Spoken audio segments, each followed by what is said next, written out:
News 24 and the Independent Online, as well as other news sites, are now reporting that within the last hour, today, the 14th of December, 2022, the head of the state power utility, the parastatal Eskom, Andre de Ruyter, has resigned. He has stepped down from Eskom.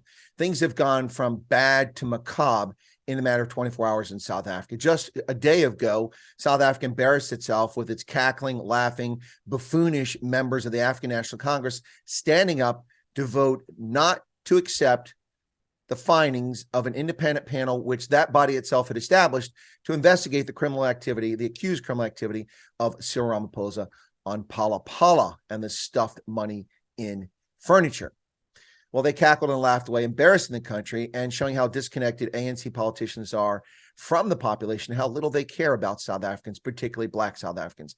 And today, just 24 hours, the one man who had a legitimate chance to try to do something to save South Africa's collapsing power grid after 30 years of corruption and negligence by the ruling party, resigns. News 24 has reported that de Ruyter notified the board chairperson, Mpho Makwana, of his decision earlier this week, presumably over the weekend.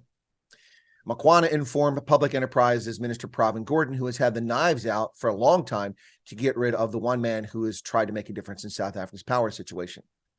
Now, the country has been gripped by increasingly larger amounts of blackout periods. Embarrassingly, when I was in Cape Town for the Sevens World Cup, 8 hours a day, we had no electricity. But Eskom's woes are not attributable to Andre de Ruyter. Patronage appointments, racist hiring policies, chasing qualified engineers out of the workforce, stolen money by former executives, corrupt contracts to BEE patronage puppies, failure to maintain power stations over 3 decades or build power stations. Only one major power station built during the 30 years that the ANC has ruled this company. An obsessive inclination to imitate European environmental wackos by abandoning coal-fired power stations when the country cannot even produce sufficient electricity to meet current needs.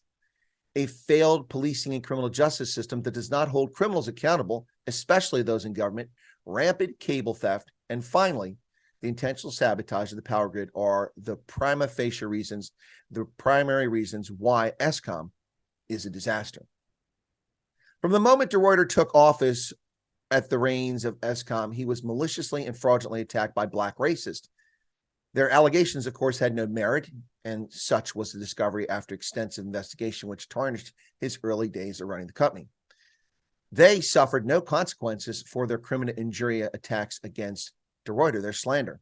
They got away with it because race hustling is the norm in South Africa. Now, de Ruyter assumed his position on Christmas Day in 2019.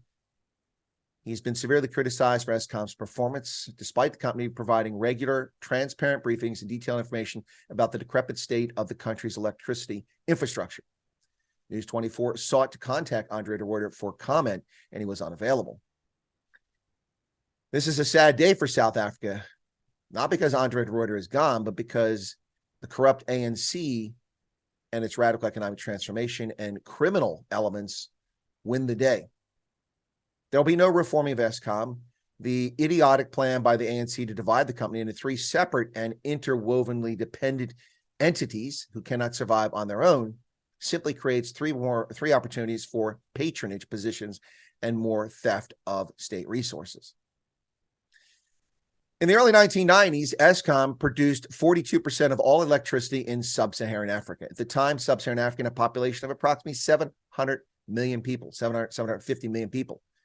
A small country in the southern tip of Africa, South Africa, under an apartheid government, produced 42% of all commercial electricity on the continent for just 34 million people.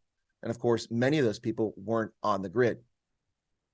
After notable achievements early in its time at leading South Africa, extending the power grid to others who historically not had access to it, the ANC's underinvestment, its theft of resources, its promotion of its cronies, and its negligence and neglect by stealing resources meant to maintain, upgrade, and build new facilities, combined with its obsessive fascination to monkey see, monkey do behavior of European environmental wackos by abandoning coal without replacing it with anything in the grid, chasing unicorns and fairy tale dreams of green energy, green hydrogen, when you can't even provide coal-fired power to South Africans today.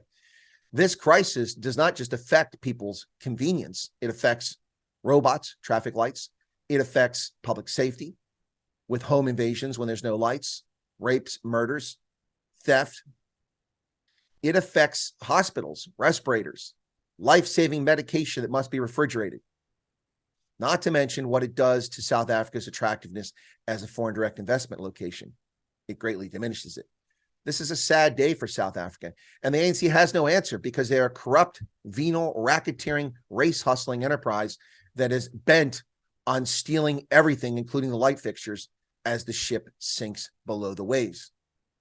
A sad day and a miserable Christmas for South Africans who are already suffering from the ineptitude of those remaining at Eskom, while all the talented minority engineers were chased away. God help South Africa. And perhaps it's time for Cape Independence or KZN Independence. Anything can be better than these jackals. Well, folks, if you're not a subscriber, hit the button to join us right here on Chris Wyatt Reports on the Adobe Africa channel. Best of luck and a festive season.